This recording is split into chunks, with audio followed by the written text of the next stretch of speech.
Vocês já devem ter se perguntado como começou essa parada de esquerda e direita na política. Mas será que vocês sabem como realmente isso tudo começou? Bom, se vocês querem saber, fiquem aí no vídeo que a gente vai descobrir isso agora. Bom, a resposta é simples. Quem era liberal durante a Revolução Francesa sentava à esquerda, e quem era mais conservador sentava à direita, e fim.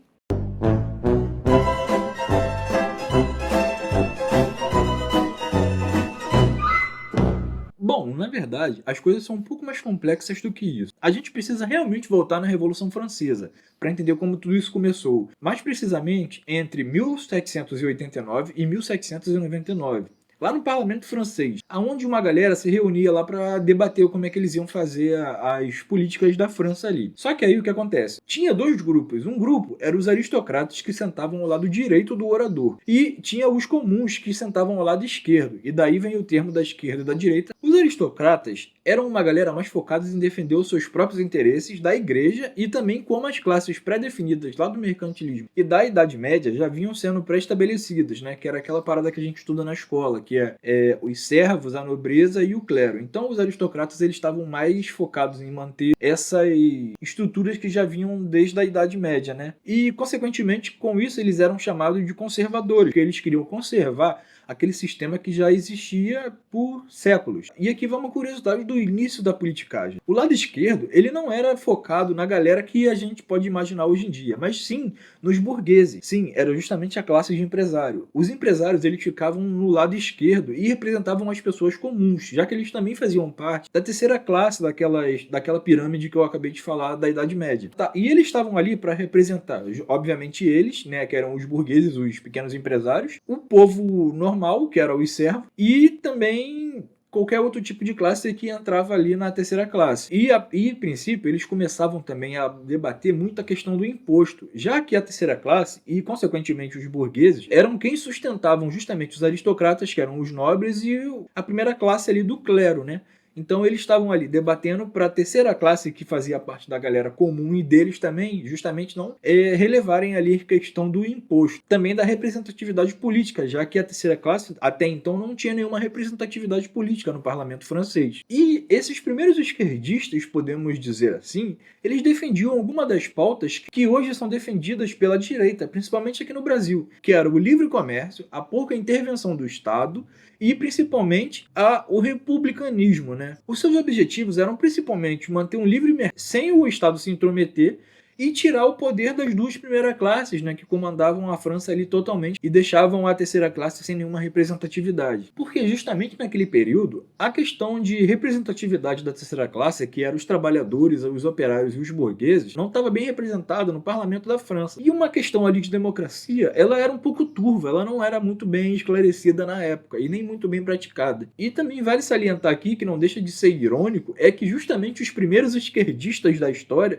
foram justamente os burgueses capitalistas. Bom, e nesse momento aqui da história, o foco da discussão política estava mais focada na divisão das classes e no privilégios econômicos e políticos que já existiam. Mas com o avanço do liberalismo político e com o reconhecimento das ideias de que todos os cidadãos deveriam ser iguais perante a lei, esses antigos sistemas de classes com direitos transferidos por sangue sucumbiram ou diminuíram de importância. Mesmo em sociedades oficialmente classistas, como o Reino Unido, a nobreza teve seus privilégios tão esvaizados ao longo do século XX, eles quase não instituem vantagem nenhuma. Uma sinalização importante é que durante esse período sequer tinha a influência do socialismo ou do comunismo na política, já que nesse período o Karl Marx sequer tinha nascido ainda. Além disso, o capitalismo industrial ainda era muito jovem e estava tentando se consolidar no mercado, tentando substituir o mercantilismo que funcionava antes dele. Mas ao longo do século XIX, isso começou a mudar drasticamente. A industrialização avançava de uma forma tão avassaladora que os centros urbanos começavam a crescer de forma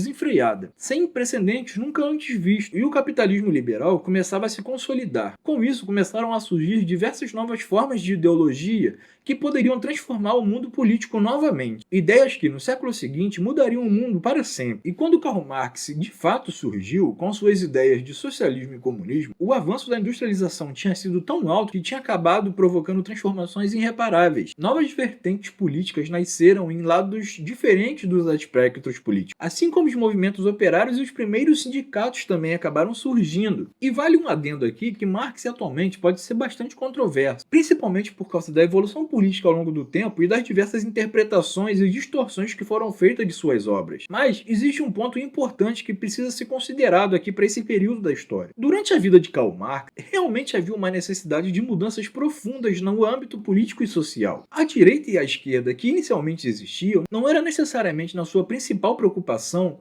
cuidar dos mais pobres e de agora os operários. Durante a própria Revolução Francesa, esses grupos que iniciaram a esquerda e a direita, quando chegaram ao poder, eles mesmos protagonizaram períodos de bastante violência e instabilidade na própria França, porque quando eles acabavam chegando ao poder, eles ficavam mais preocupados em manter o próprio poder deles, que aquelas pautas que eles falavam que conseguiam eleger, que conseguiam colocar eles lá em cima, acabavam ficando de lado. Mas voltando aqui para a questão da industrialização e também de Karl Marx, o Marx surgiu justamente em um período em que a industrialização era extremamente pesada e predatória, movida pela busca do lucro incessante e pela expansão das manufaturas. Os operários trabalhavam em condições extremamente precárias, muitas das vezes jornadas exaustivas e por salários miseráveis. E isso se torna ainda mais grave quando a gente acaba falando de operários mulheres e crianças, que também eram submetidas aos trabalhos nas fábricas, só que eram ainda piores do que as condições dos homens adultos, porque as mulheres e as crianças tinham menos direitos ainda do que os homens adultos. Dentro da visão de mundo que o Karl Marx estava inserido e do contexto histórico em que ele viveu aquele período, suas críticas ao sistema tinham sim, portanto, uma boa preocupação real com as condições de vida dos trabalhadores e dos operários. O problema foi justamente depois de sua morte, que diversos tipos de movimentos políticos, ou melhor dizendo, diversos tipos de vertentes políticas e regimes passaram a interpretar, adotar e transformar as suas ideias de maneiras muito diferentes. E foi justamente aí que entram as diversas vertentes que surgiram posteriormente, como o marxismo-leninismo, que ficou conhecido pela União Soviética, e também correntes socialistas utópicas, que acabaram dando um novo significado e aplicações às ideias originais que foram ali concebidas pelo Karl Marx. E com essas mudanças, com o passar do tempo, o socialismo ele acabou fazendo diferentes vertentes dentro da própria esquerda. E entre elas estava uma que se chamava social-democrata. Nesse momento, o foco da discussão política passou a estar cada vez mais focado nas disputas entre o capital e a força de trabalho. E em seguida, no século XX, o mundo testemunhou um avanço do sufrágio universal, ou seja, a ideia de que todos os cidadãos deveriam ter o mesmo direito para poder votar, além da expansão de outros setores da economia para além da indústria e do fortalecimento da democracia liberal. Nesse processo também ganham forças os sociais-democratas que buscavam de diferentes formas equilibrar entre o capital e a força de trabalho, o que seria denominado hoje mais ou menos como uma centro-esquerda, vamos dizer assim. Uma galera que estava preocupada ali com os operários e que também queria ver um pouco ali do lado dos empresários, um lado das indústrias, digamos assim. Então foi nesse contexto de social-democrata ali que surgiu o embrião do que hoje a gente conhece como a centro-esquerda. A política, então, passou a discutir cada vez mais qual deveria ser o papel do Estado na sociedade e também na economia, além de quais valores políticos deveriam ter prioridade para ser promovidos. E é justamente nesse contexto que o termo esquerda e direita acabam se tornando cada vez mais amplo. Mas, voltando para a Revolução Francesa, a revolução que deu origem aos dois conceitos que seriam a base do surgimento da direita e da esquerda, o lado da esquerda do parlamento francês ficavam os jacobinos, que representavam principalmente os setores da burguesia e da população que defendiam as mudanças mais profundas da sociedade e na política francesa. Já à direita ficavam os gerondinos, que representavam os setores mais moderados da burguesia e defendiam as posturas mais conservadoras dentro da revolução. O que a direita e a esquerda representavam mudou drasticamente ao longo dos anos e do século, mas alguns pilares mais tradicionais permaneceram e podem ser encontrados até hoje em várias vertentes dos partidos hoje em dia. Para a esquerda ficaram associados valores como coletivismo, igualdade e uma maior intervenção do Estado. Já para a direita ficaram associados mais os individualismo, a liberdade e uma menor intervenção do Estado. Mas existem filosofias que formam vertentes bastante diferentes dentro dos próprios polos da politicagem. Tudo depende dependendo de como os líderes dessas vertentes interpretam o que eles consideram de direita e de esquerda, como por exemplo é o caso dos anarcocomunistas e dos anarcocapitalistas, vertentes que rejeitam o Estado, mas partem de concepções completamente diferentes sobre as suas propriedades, economia e organizações de sociedade. Bom, e atualmente é muito difícil você generalizar os lados políticos, uma vez que existe tantas vertentes de cada lado que